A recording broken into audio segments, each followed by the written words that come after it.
Queen Camilla has told well-wishers that the King is doing very well during a visit in Belfast today. And the King has also met with the new High Commissioners from Tanzania and Singapore, still keeping very busy, the pair of them. And Labour leader Sir Keir Starmer has voiced concerns about the intense public scrutiny around the Princess of Wales, telling people to butt out and leave her alone.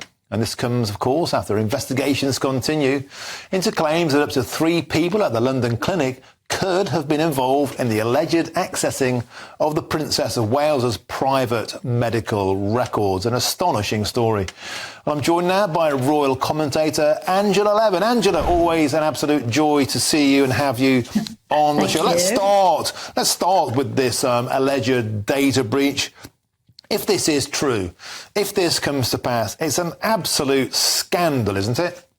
Yes, I'm much more concerned with hearing the detail about that from the hospital than actually what's wrong with Princess Catherine. We're pounding at her. Loads of people have been thoroughly nasty, making huge demands, but we're not hearing the same amount of demands, not the same determination to get it out of people from the hospital. They should be working extremely hard, and we should know exactly what's going on, because it's not just for the princess, it's for anyone who goes into hospital and doesn't want all the details to go around to anybody else. I think that's absolutely appalling, but we don't know. We don't know who has been sent away. We don't know what they're doing about it. I think that's what the most important thing is, because it also will relieve the princess to know that actually it's been sorted, and she's not going to have people who are buying it for vast amounts of money and spreading it all over the country.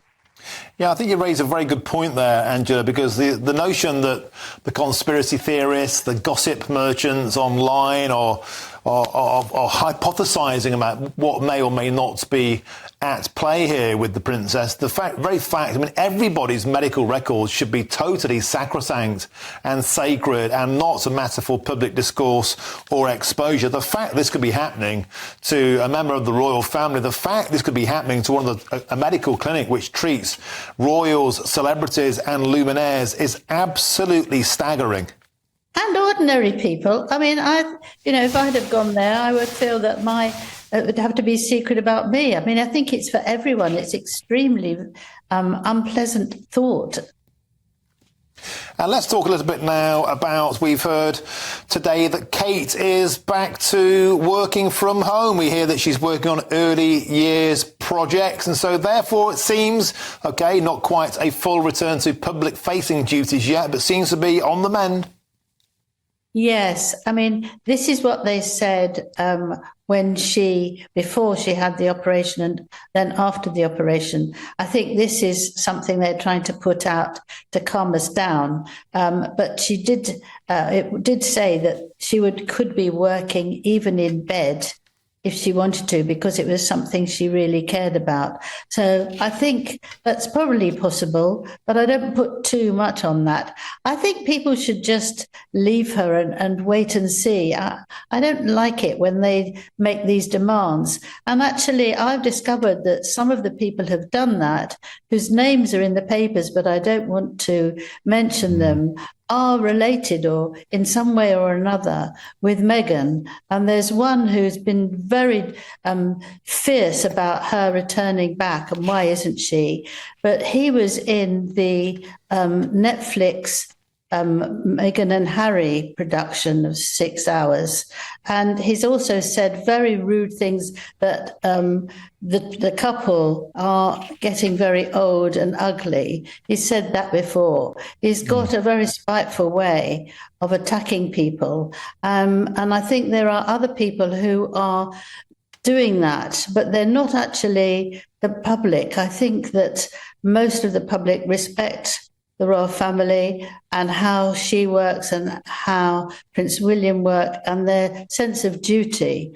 But they find little things that they can blow up and make it all a terrible mess, which it is now. And I'm sure that it would hurt anyone who's trying to do a decent job to be talked about like that.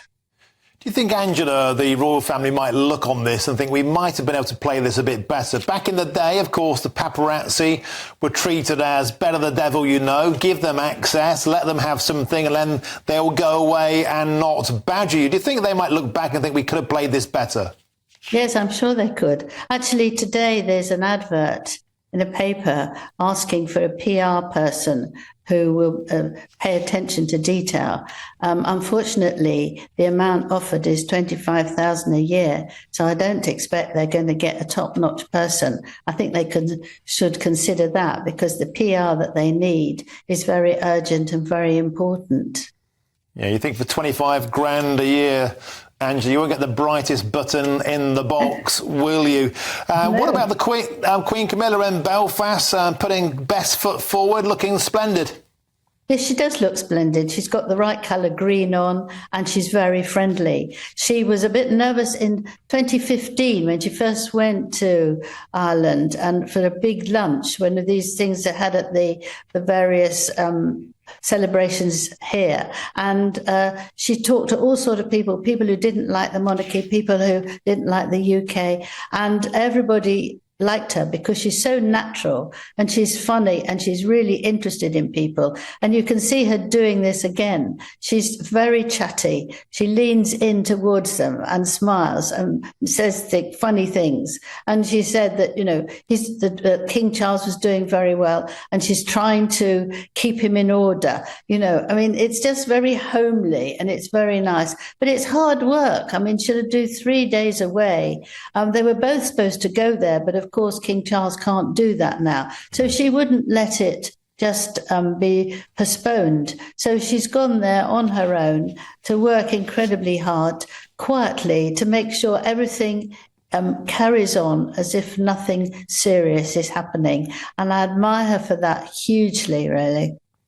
Superb stuff. Thanks for joining us, royal commentator Angela Levin. Always a pleasure to have you on the show. Now, a spokesman for the London Clinic has given us a statement, and it says this: everyone at the London Clinic is acutely aware of our individual, professional, ethical and legal duties with regards to patients' confidentiality. We take enormous pride in the outstanding care and discretion we aim to deliver for all our patients that put their trust in us every day. We have systems in place to monitor management of patient information, and in the case of any breach, all appropriate investigatory, regulatory and disciplinary steps will be taken. There is no place at our hospital for those who intentionally breach the trust of any of our patients or colleagues.